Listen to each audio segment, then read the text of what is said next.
Muy bien. Entonces, como hemos quedado en que nuestra clase es a las 13:30 y vamos a dar siempre los 15 minutos de tolerancia para que puedan ingresar todos e iniciemos el avance de materia con el tema correspondiente. En esta oportunidad vamos a tener un pequeño espacio para, diríamos, o confirmar que a partir del día lunes, este próximo lunes que viene, que vendría a ser 7, ¿no es cierto?, de abril, vamos a iniciar ya nuestras respectivas clases prácticas en los horarios y en los grupos que cada uno de ustedes se hayan podido inscribir.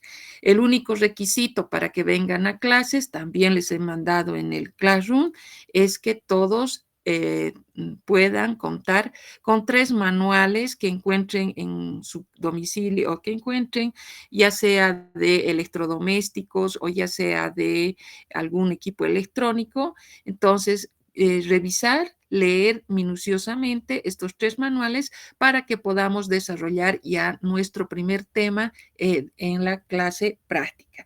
Vuelvo a repetirles, cada uno de ustedes en su grupo respectivo. Bien, ahora una vez que nos hemos puesto de acuerdo y creo o hay alguna duda, alguna pregunta, es el momento en que puedan hacer para que empecemos con el tema correspondiente al día de hoy. Bien, empezamos entonces y la anterior clase habíamos quedado en nos faltaba avanzar una parte de nuestro primer tema y ahora vamos a concluirlo, pero antes vamos a hacer un pequeño repaso, podríamos decir, de algunos aspectos que habíamos tomado ya en cuenta. Entonces, nuestro primer tema se refería a la introducción, a un tema introductorio de lo que eran las... ¿Qué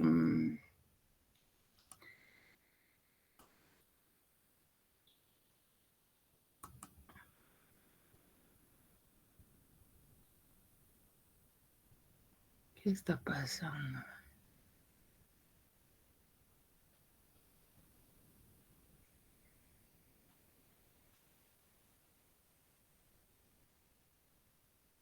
A ver, voy a volver a entrar. Un ratito.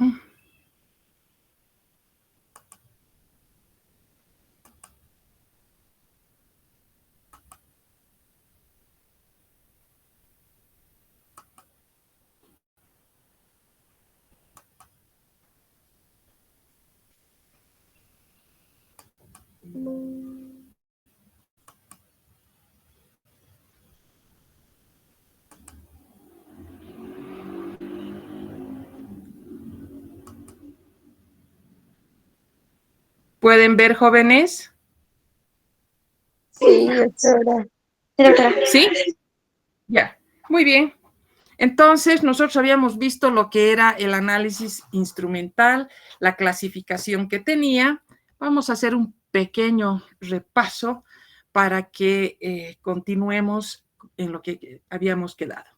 En primer lugar, habíamos visto que dentro de lo que era el análisis instrumental o las técnicas instrumentales, teníamos que mencionar que eran, dentro de lo que es el análisis químico, constituían una rama muy importante, la química analítica, que comprendía 2 áreas, la química analítica cualitativa y la química analítica cuantitativa. Se llega a un momento dado en que no solamente esta área de la instrumentación no solamente se la va a utilizar con fines analíticos, sino también se la utiliza, se la aplica para investigaciones estructurales, para estudios cinéticos, para estudios sobre la estabilidad de medicamentos, para estudios toxicológicos, farmacocinéticos, biodisponibilidad de medicamentos, etcétera, etcétera, de tal manera que constituye pues una rama de mucha importancia. Ahora, la química analítica va tratar de todos los métodos para averiguar ante todo su composición, así como también la cantidad en la que puedan encontrarse. Actualmente, la instrumentación no solo se la emplea, hemos dicho, con fines analíticos, sino también con la aplicación a una serie de otras áreas donde se hace, diríamos, necesario el contar con la información que nos proporcionarían estos métodos presentes en esta parte de la materia. Dentro de los métodos analíticos, nosotros los vamos a clasificar, habíamos visto ya esto, en dos tipos, los métodos clásicos, los métodos instrumentales. Habíamos visto que los métodos clásicos estaban basados en la interacción de la materia con la misma, donde una etapa, diríamos, previa a realizar el análisis cualitativo y posteriormente el cuantitativo, constituía realizar una separación previa a través de métodos como la precipitación, la extracción, la destilación, ¿no es cierto? Entonces, una vez que nosotros procedíamos a separar el analito, porque también habíamos visto que el analito era aquel componente de interés, aquel elemento de interés que formaba parte de la muestra. Entonces, este analito que lo habíamos logrado separar a través de varios métodos, recién nosotros lo íbamos a tratar con una serie de reactivos que van a originar o que van a dar lugar a una serie de productos que nosotros podíamos identificarlos a través de colores, a través de solubilidades, a través del punto de fusión, del punto de ebullición, a través de la actividad óptica, del índice de refracción y cualquier otra propiedad más que nos permitiese poder identificar a los mismos. Y si hablamos desde un punto de vista cuantitativo, que nos permitía ver la cantidad del analito presente en la muestra, nosotros contábamos con técnicas gravimétricas y volumétricas según se trate de una muestra con masa o una muestra referida al volumen. Entonces, estos métodos han tenido diríamos, su época. Estos métodos, ustedes los han visto, los han utilizado y muy aparte a que hayan surgido los métodos instrumentales, como vamos a ir viendo más adelante, también hemos verificado que tienen su importancia en determinadas situaciones bajo la determinación de algún elemento que por las condiciones en las que se encontrara uno tienen o constituyen métodos de elección. Ahora, cuando nosotros hablamos de los métodos instrumentales, estos métodos propiamente están basados en la interacción de la muestra con la energía, donde aquí no es esencial el concurso de una reacción química, sino se obtiene la información analítica mediante el empleo o mediante la presencia de distintos instrumentos que van a ser, diríamos que de manera distinta a lo que se había visto en los métodos tradicionales, nos va a permitir llegar a obtener la información. ¿Qué hacen estos métodos instrumentales? Van a tomar en cuenta y van a medir las propiedades físicas como las propiedades físico-químicas, como la absorción, la emisión, la radiación electromagnética, la relación carga-masa, los potenciales, las intensidades de corriente, entre muchas. Las técnicas cromatográficas o electroforéticas son también métodos de separación, pero incluidos dentro de lo que van a ser ya los métodos instrumentales. De tal manera que el análisis cualitativo, cuantitativo, también va a poder ser realizado con la aplicación de estos métodos instrumentales.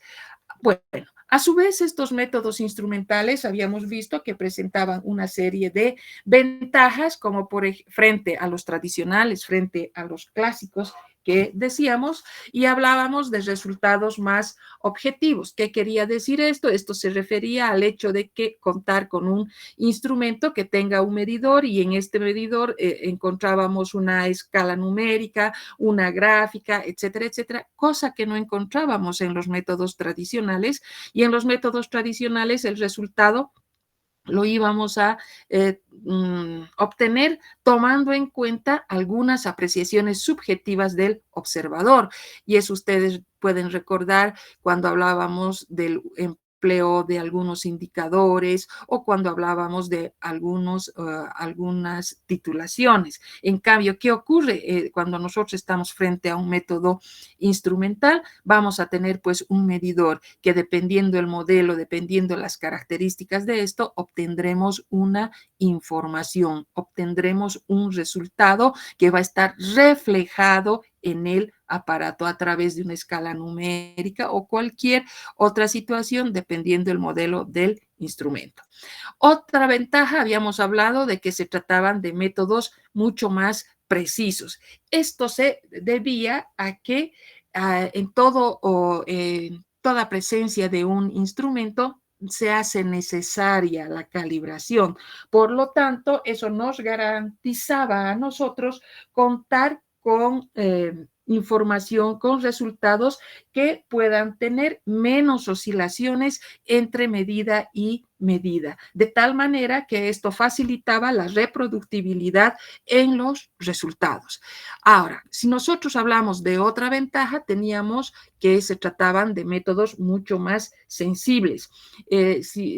Para dar un ejemplo, cuando hablamos de la sensibilidad de los métodos, nos vamos a tomar en cuenta a la espectroscopía de absorción atómica siempre como un ejemplo, porque este método tiene la particularidad de investigar trazas de metales a concentraciones inclusive de décimas de partes por millón y que estas características muy difícilmente, diría yo, no es posible empleando un método tradicional, un método químico clásico.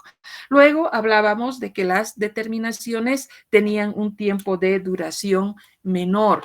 A esto podíamos nosotros mencionar que en estos métodos instrumentales, obviamente requerimos contar con un operador que esté debidamente entrenado y que pueda realizar o efectuar los análisis empleando instrumentos, podríamos decir, con gran rapidez, inclusive en serie, obviamente dependiendo de la determinación. Ahora, o como otra ventaja, habíamos mencionado también que en muchos casos no se llegaba a alterar la muestra, ya que era muy importante tomar en cuenta este aspecto cuando nosotros nos referíamos a muestras biológicas, cuando nos referíamos a algunos productos farmacéuticos, donde había la posibilidad de poder recuperar. Son métodos más selectivos, obviamente, porque no requieren una separación previa. Los métodos químicos generalmente responden a reacciones químicas que pueden estar en muchas sustancias. Podemos hablar de los ácidos sulfónicos, de los amínicos, etcétera, etcétera, o inclusive la presencia de algunos grupos de átomos con algunas características similares. Dentro de lo que son las técnicas o los métodos instrumentales, tendríamos que decir que estos cuando se los aplica, van a responder a la totalidad de la molécula o, en otras palabras, van a dar resultados propios o resultados diferenciados para cada átomo o para cada ion. Y un ejemplo clásico viene a ser la espectroscopía infrarrojo, que es característica para cada molécula. Y finalmente, una de nuestras últimas ventajas que podrían presentar los métodos instrumentales es la posibilidad de adaptación a aparatos de registro gráfico, ya que esta alternativa, diremos así, es importante porque muchas veces nos va a permitir ampliar la información, complementar la información y hacer inclusive someter a una serie de estudios, evaluaciones de los resultados con la presencia de algún elemento adicional, algún, diríamos, equipo o algún dispositivo que nos permita obtener una información mucho más, diría, o sea, de mayor aplicación y para que pueda ser sometida a otro tipo de estudios adicionales. Como toda ventaja, necesariamente tenemos que también mencionar las desventajas que podrían presentar o las limitaciones que podrían presentar los métodos instrumentales. Y cuando hablamos de las desventajas de los métodos instrumentales, pienso que la de mayor importancia y la desventaja más, diríamos, eh, importante, si vale el término, va a ser el hecho de que se traten de métodos más costosos. ¿Por qué decimos que son métodos más costosos? Porque al ser una técnica instrumental requiere la presencia de un instrumento y los instrumentos siempre, por mucho que hayan políticas especiales para la compra de aparatos, etcétera, etcétera, en la actualidad, siempre va a representar una mayor erogación que todo aquel material que podríamos utilizar en una técnica o en un método tradicional. Y todo el resto de las desventajas van a estar, diríamos, asociadas indirectamente al aspecto económico. Cuando nosotros hablamos de la desventaja, por ejemplo, de la calibración previa, ¿qué quiere decir esto? ¿A qué se refiere? En el caso de generalmente los equipos actualmente vienen contando con unos patrones de calidad, unos patrones de referencia. ¿Esto qué significa? Que van a tener un sistema construido con un determinado material, como generalmente es el didimio, el óxido de olmio, que se utilizan para la construcción de patrones de calidad. ¿Eso para qué? Para controlar la respuesta del instrumento, el buen funcionamiento del instrumento periódicamente. Pero eso, ¿de qué manera incide? Económicamente. Esto igualmente, el hecho de contar con estos patrones de calidad requiere nomás una mayor erogación de dinero. Y posteriormente, otra de las desventajas que consideraríamos serían la necesidad de contar con técnicos expertos. Esto, bueno, está, diríamos, reducido hacia aquellos equipos altamente automatizados, aquellos equipos que son bastante complejos, que requieren un previo periodo de aprendizaje por parte de la casa o el laboratorio que ha construido el laboratorio, que ha construido el instrumento, perdón, y que este tiempo de entrenamiento va a hacer que igual de una manera, podríamos decir, indirecta, también influye en lo que es el costo del instrumento o la cantidad de dinero de disponer para lograr diríamos, esta instrucción, este entrenamiento que debe tener el personal que va a manejar este tipo de equipos. Entonces, como vemos, estas tres desventajas que hemos mencionado, de una manera indirecta, todos están relacionados con el aspecto económico. Bien, ahora tenemos que, al hablar ya, al introducirnos a lo que son los instrumentos para el análisis, tenemos pues que referirnos al papel que desempeña el instrumento en el análisis.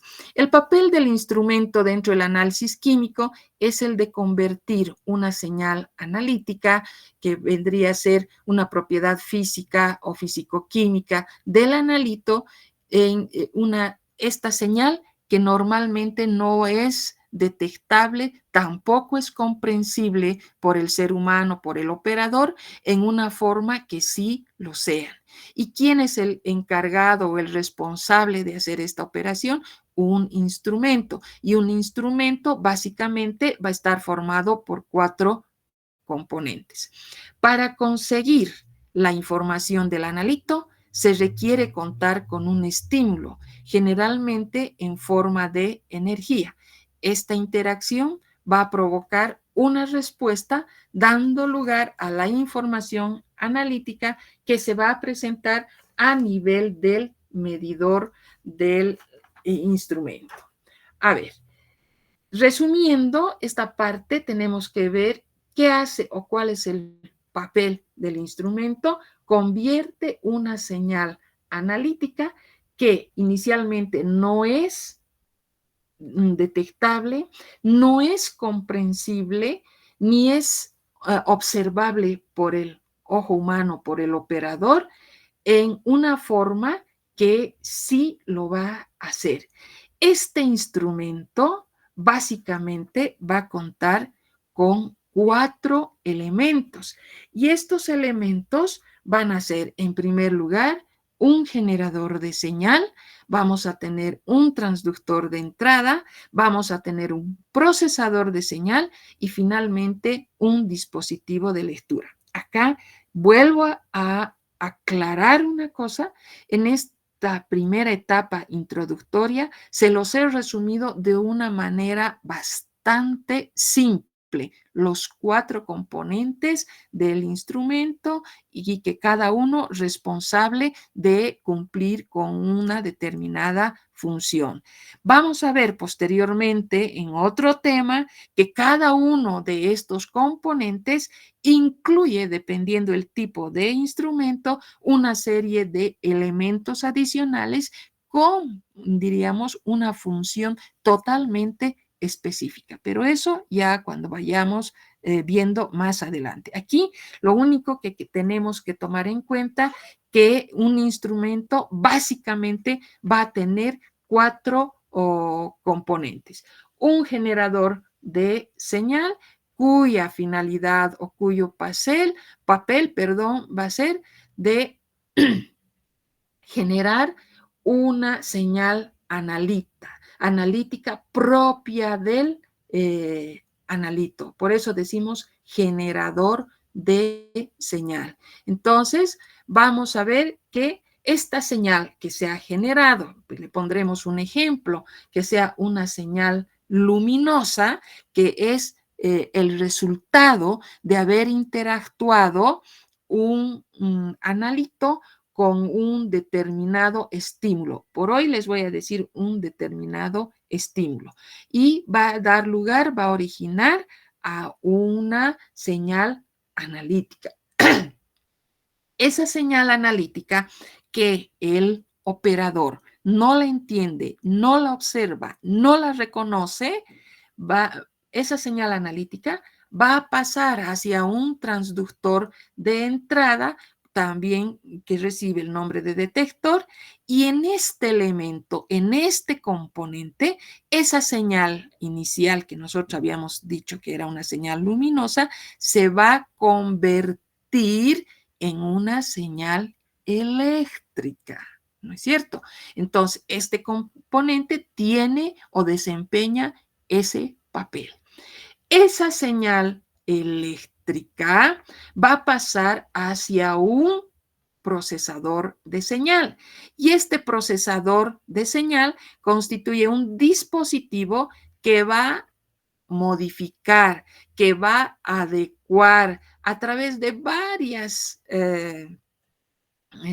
situaciones la señal proveniente del detector y vamos a ver que va a poder amplificar, va a poder filtrar, va a poder hacer una serie de operaciones de tal manera que la información llegue correcta hacia el último componente, que es el transductor de salida, que nosotros lo podemos denominar o en el que se encuentra el dispositivo de lectura.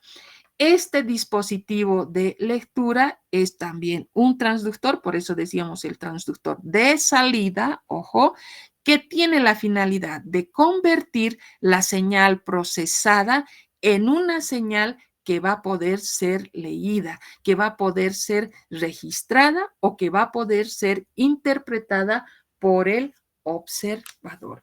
Esos son los componentes básicos de un instrumento.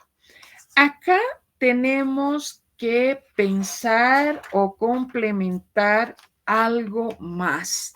Resumiendo, para que quede bien claro esta parte del papel importante del instrumento, tenemos que decir que el instrumento puede ser considerado, lo podemos definir, si vale el término, como un dispositivo de comunicación entre el sistema objeto de estudio, o sea, el analito, que es motivo de nuestro estudio, con el operador, con el científico.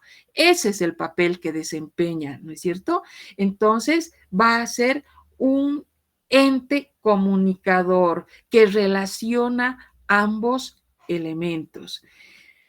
Bien, entonces, ¿qué es lo importante también que debemos mencionar en esta parte de los componentes básicos de un instrumento? Debemos referirnos aquí a la presencia de lo que van a ser,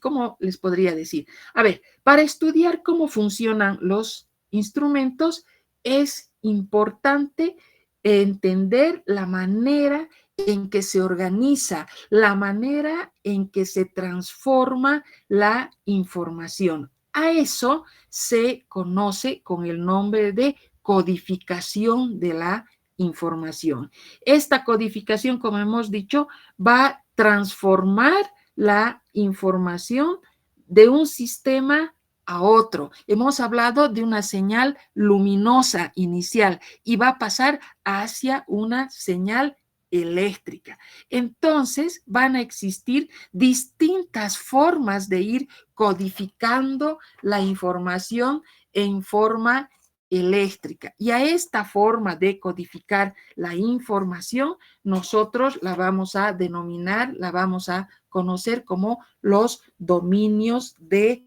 datos. A ver, para resumir, para que me entiendan, cuando nosotros queremos conseguir la información del analito a través del instrumento, hemos dicho en un principio que es necesario contar con un estímulo. ¿Por qué? Hemos dicho las técnicas instrumentales, hemos mencionado, emplean alguna propiedad del analito. A ver, daremos como ejemplo la absorción. Cuando decimos que estamos empleando la absorción de radiación, ¿cómo vamos a poder medir? ¿De qué forma vamos a poder medir esto?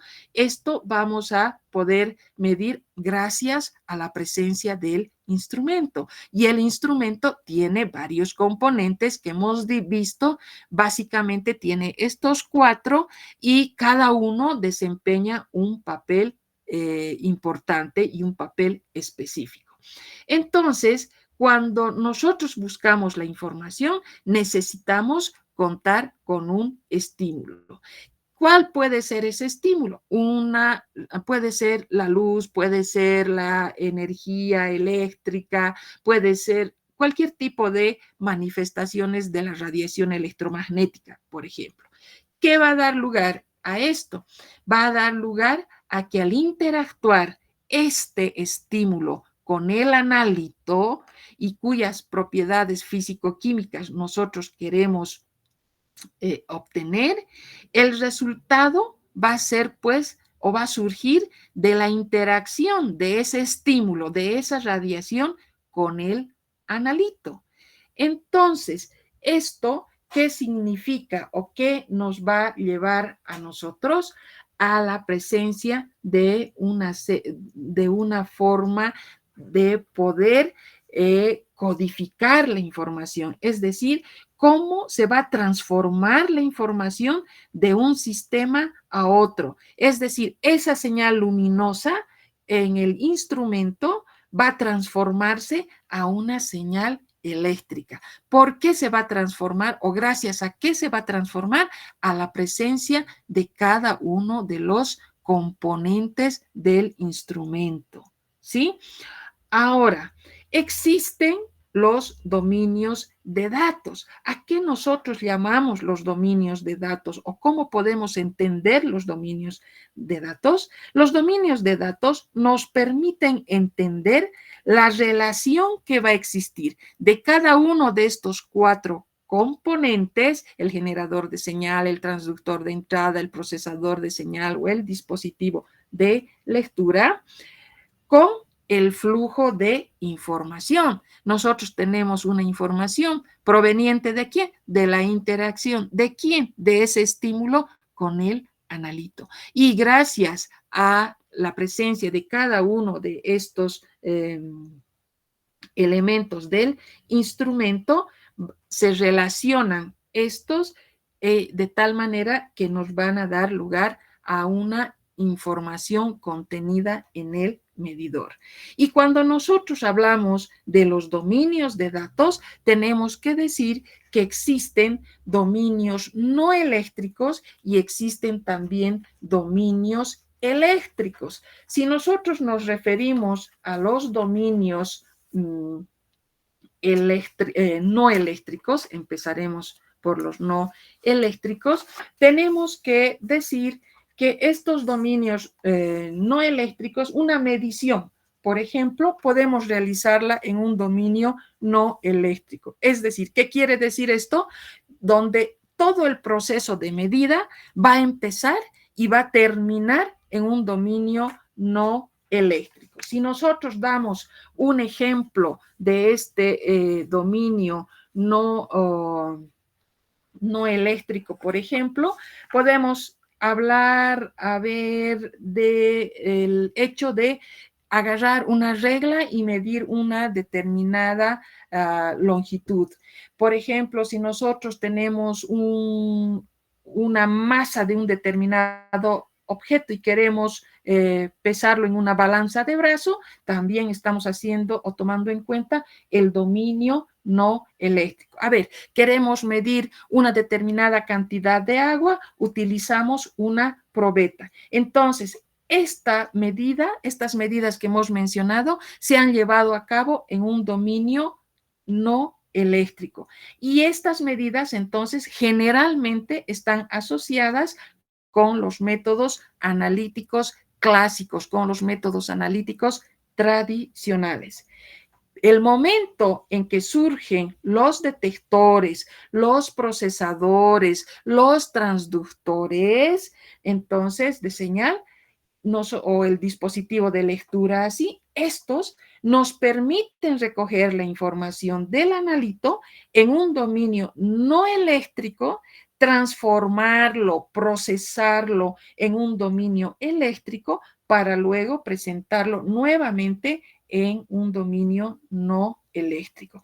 Estas características han llevado al desarrollo de los instrumentos electrónicos, pasando a un segundo plano, podríamos decir, a aquellos que se basan únicamente en la transferencia no eléctrica de la información.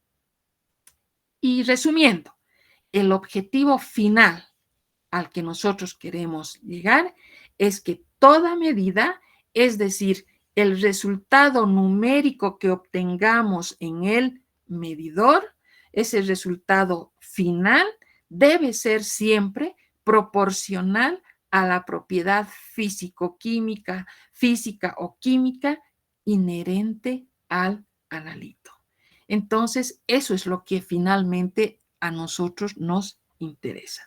Y cuando hablamos de los dominios eléctricos, estamos hablando de que dentro de estos dominios eléctricos pueden haber dominios que van a ser analógicos, dominios del tiempo, dominios eléctricos, y vamos a ver que estos normalmente van a estar relacionados respectivamente con la información que se codifica como una medida de una cantidad eléctrica, como puede ser la intensidad de corriente, como puede ser la carga, como puede ser la potencia, la tensión, etcétera, etcétera.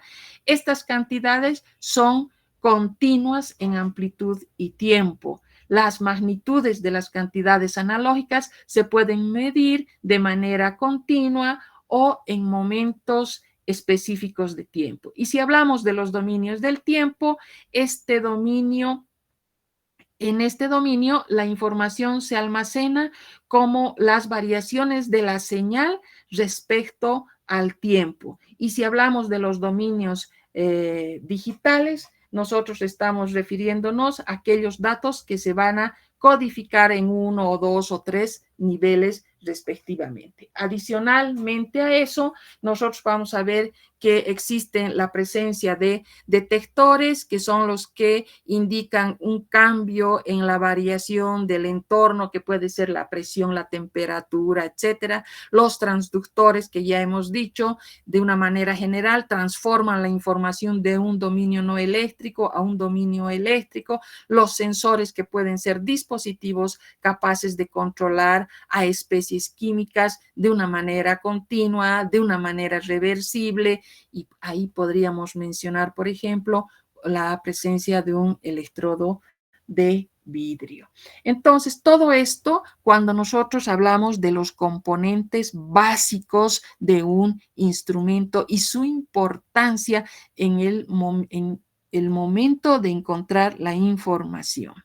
Acá tenemos, por ejemplo, un pequeño esquema, como habíamos visto, donde cada uno de los 4 elementos cumple una finalidad. Tenemos la señal analítica procedente del generador de señal, pasa al detector, tenemos una señal de entrada que va a ser adecuada, procesada en el procesador de señal, va una vez que ha transcurrido todas estas operaciones, sale como una señal de salida que va a ir al dispositivo de lectura, y este dispositivo de lectura, dependiendo el modelo, las características del mismo, nos va a proporcionar un dato, nos va a proporcionar una información. Bien, ahora, también a la anterior clase nosotros habíamos hablado de alguna terminología analítica que íbamos a encontrar a lo largo ya del desarrollo de nuestros diferentes temas. Y dentro de eso encontrábamos al proceso analítico, encontrábamos a las técnicas analíticas, a los métodos analíticos, a los procedimientos analíticos y lo que era también un protocolo analítico. Acá tenemos una muestra de lo que es el proceso analítico con una serie de etapas, con una serie de operaciones, podríamos decir, y podemos definirlo como un conjunto de operaciones analíticas intercaladas una con la otra y que se realizan desde el momento de tomar en cuenta a la muestra y de llegar hasta el resultado. Podríamos decir, en otras palabras, que el proceso analítico es un conjunto de operaciones analíticas intercaladas que se realizan entre la muestra y el resultado. Diríamos, es bastante amplio, o sea, toma en cuenta un espacio bastante grande, integral, que va a abarcar las distintas etapas que comprenden el procedimiento, la planificación, la interpretación, la validación de los resultados, las mejoras que pueden realizarse o también las correcciones que van a utilizarse, incluyendo inclusive las metodologías y la evaluación de los resultados. En otras palabras, cuando nosotros nos referimos al proceso analítico, tenemos que ver que es de una manera bastante general, es un conjunto de operaciones que incluyen una serie de etapas, una serie de situaciones. Luego nosotros pasamos, por ejemplo, a lo que era una técnica analítica. Una técnica analítica nosotros podríamos definirla como un principio científico adaptado a uno o a varios instrumentos para obtener la información sobre la composición de la muestra. Y cuando nosotros hablamos de un principio científico que se lo va a adaptar a uno o varios instrumentos, estamos hablando de métodos como la fluorescencia, la fosforescencia, la potenciometría, sí, métodos que van a poder ser aplicados. Cuando hablamos de la técnica analítica, podríamos decir que es la base o es la herramienta que se va a utilizar. Es un enfoque bastante general basado en un fenómeno para poder cuantificar, para poder detectar, para poder identificar a un componente de la muestra. Pero cuando nosotros llegamos al método analítico, es una adaptación variada de la técnica, de la anterior. Entonces, se adapta, se acomoda a una técnica para llevar a cabo una medida. Podríamos decir que define una estrategia general para utilizar en un determinado análisis. Es decir, podríamos hablar de la determinación de un determinado analito. En otras palabras, podemos manifestar que vamos a poder decir que a través del método nosotros podemos encontrar un conjunto de pasos, un conjunto de procedimientos detallados, seguimos una técnica que permite aplicar de manera reproducible una serie de etapas y al ser reproducibles también van a ser confiables en la solución de un problema analítico. Ahora, tenemos el procedimiento analítico, que ya son las instrucciones generales para usar un método. Es una parte del proceso analítico que describe los pasos operativos, los pasos estructurados para identificar, para cuantificar los componentes presentes en una muestra de una manera fiable, de una manera confiable, de una manera que podamos reproducir. Y finalmente, cuando hablamos o nos referimos al protocolo analítico, hablamos de las directrices específicas, detalladas, minuciosas, escritas en un documento que van a tener los pasos necesarios para desarrollar en el laboratorio un determinado método que garantice los resultados en como podríamos decir, en ser fiables y que también puedan ser comparables. Entonces, eso cuando nosotros nos referimos proceso, técnica, método, procedimiento, protocolo. Bien, una vez que hemos visto estas características ya dentro de lo que son el proceso analítico, etcétera, nosotros pasamos a la selección de un método analítico. Para seleccionar en este punto un método analítico de la mejor manera, lo primero que tenemos que hacer es definir la naturaleza del problema. ¿Y cómo definimos la naturaleza del problema? Contestando a una serie de preguntas que vamos a hacernos que nos van a llevar, diríamos, a las características del problema, de la elección que nosotros queremos hacer de acuerdo a las condiciones en las que nos estamos desenvolviendo. Acá hemos dicho, al definir la naturaleza del problema, nosotros vamos a referirnos en primer lugar a la primera pregunta, debemos responder, y dice, ¿qué exactitud y precisión se requieren? Entonces, con esta respuesta, al responder esta pregunta, nosotros estamos determinando el tiempo y el esmero que se precisará en un determinado análisis. Pasamos a la segunda pregunta, que dice, ¿de cuánta muestra muestra se dispone. Y esta va asociada a la otra pregunta que dice, ¿cuál es el intervalo de concentración del analito? Estas dos preguntas van a determinar cuán sensible debe ser el método y a qué intervalo de concentración tendrá que acomodarse, tendrá que adaptarse. Pasamos a otra pregunta que dice, ¿qué componentes de la muestra podrían interferir?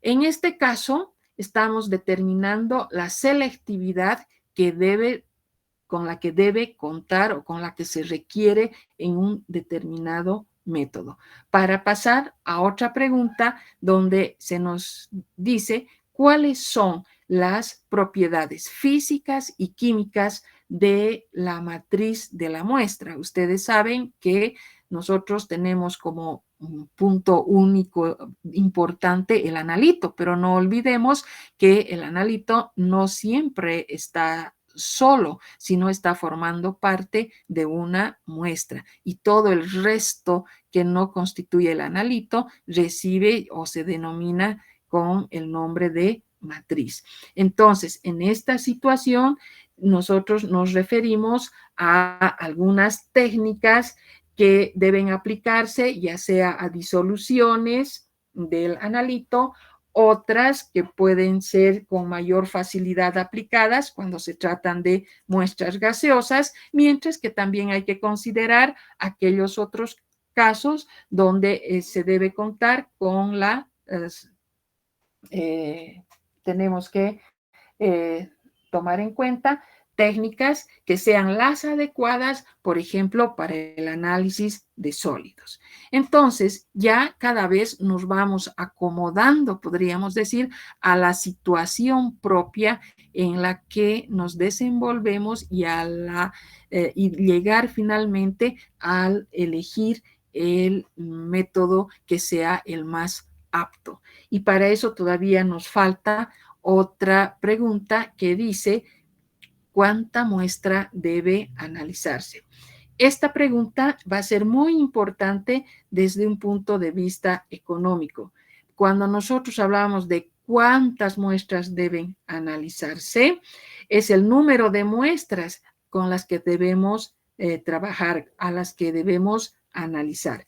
Si se tratasen de un número bastante elevado, obviamente se tiene que pensar en invertir una gran cantidad tanto de dinero como de tiempo en la instrumentación, en el desarrollo del método, en la calibración. Además, se tendrá que elegir, se tendrá que precisar de un método que tome en cuenta el mínimo tiempo por parte del operador. Pero si son muestras muy pocas, esporádicas, la mejor elección será pues la de contar con un método mucho más sencillo, aunque nos lleve un mayor tiempo en realizarlo, pero que requiera muy poco trabajo o ningún trabajo preliminar. Una vez que nosotros respondemos a todas estas preguntas, vamos a estar en condiciones de escoger un método, siempre que se conozcan las características de funcionamiento de los diferentes métodos instrumentales. Eso es una condición también. Entonces, luego vamos a pasar a las características de funcionamiento de los instrumentos, donde tomamos en cuenta a los parámetros de calidad. Y dentro de los parámetros de calidad vamos a considerar que existen criterios cualitativos y criterios cuantitativos de funcionamiento a nivel de los instrumentos. Es decir, que estos se los va a poder usar el momento en que se quiera decidir si un determinado método instrumental va a ser el adecuado, va a ser el elegido con estas características. Y dentro de estas características tenemos que seleccionar a través de los criterios En primer lugar, cuantitativos y luego cualitativos. Si nosotros nos referimos a los cuantitativos, tenemos que pensar en un primer momento en lo que va a ser la precisión, luego va a ser la exactitud. Estos son los parámetros cuantitativos que debemos tomar en cuenta. Tenemos que hablar de la sensibilidad, tenemos que hablar del límite de detección, de la selectividad, de la linealidad. Entonces, si nosotros nos referimos, por ejemplo, a la precisión ¿cómo se la define? Como el grado de concordancia mutua entre los datos que se han obtenido de una misma forma. ¿Qué quiere decir esto? La precisión se refiere a cuán repetibles son los resultados cuando se realiza una misma medición varias veces. Una medición es precisa si los valores obtenidos están agrupados entre sí, aunque estos no sean correctos, ¿sí? Entonces, si hay esa posibilidad de que nosotros podemos obtener estos resultados, podemos repetirlos tantas veces como sea necesarios, estamos hablando de la precisión. Mientras que la exactitud, ¿qué nos va a medir? Va a medir el error sistemático, es decir, si hablamos de la exactitud, nos va a indicar qué tan cerca van a estar de un valor qué tan cerca van a estar los resultados que nosotros lleguemos a obtener a través de una medición del valor real, del valor verdadero. Es decir, si nosotros estamos hablando de relacionando con el uso de un blanco, con la calibración del instrumento, etcétera, etcétera. Una medición es exacta si el resultado está muy próximo al valor correcto, muy independiente si las mediciones son consistentes entre sí. Y aquí tenemos un ejemplo para poder diferenciar lo que es la exactitud y la precisión. En el primer caso vamos a tener que cuán preciso, cuán imprecisos, cuán inexacto y vamos a ver cuán exacto también puede verse.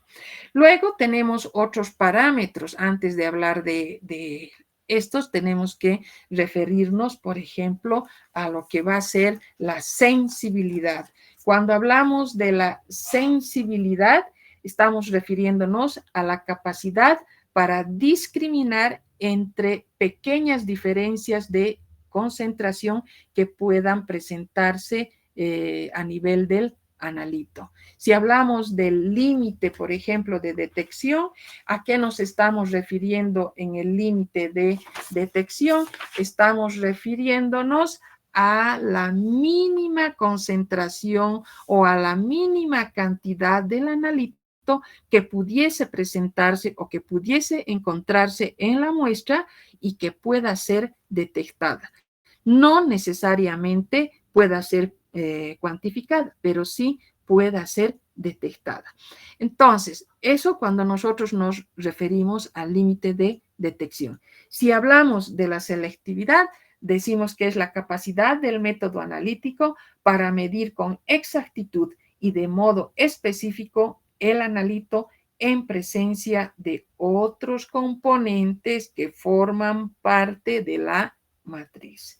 Y finalmente tenemos que referirnos a lo que es la linealidad y la definimos como aquella capacidad del método para establecer una relación directa, proporcional entre el resultado y la concentración del analito dentro de la muestra.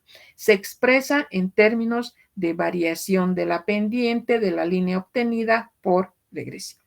Entonces, estos son los parámetros cuantitativos. Una vez que hemos sometido a estos parámetros cuantitativos, tenemos aún los parámetros cualitativos que van a tomar en cuenta a la velocidad del método, a la facilidad y comodidad que nos proporcione, a la habilidad de que pueda tener el operador al costo y disponibilidad del equipo, al costo por muestra, a la seguridad en el laboratorio y a la toxicidad de los reactivos. Una vez que hemos tomado en cuenta estos parámetros cualitativos más, recién nosotros estamos en condiciones de poder seleccionar aquel método analítico que sea el óptimo en una determinada circunstancia. Bien, de esta manera, entonces, nosotros hemos concluido este tema y la próxima semana ya ingresaríamos a otro tema ya para que vayamos introduciéndonos más en la materia. Que tengan un buen resto de la tarde. Hasta luego, jóvenes.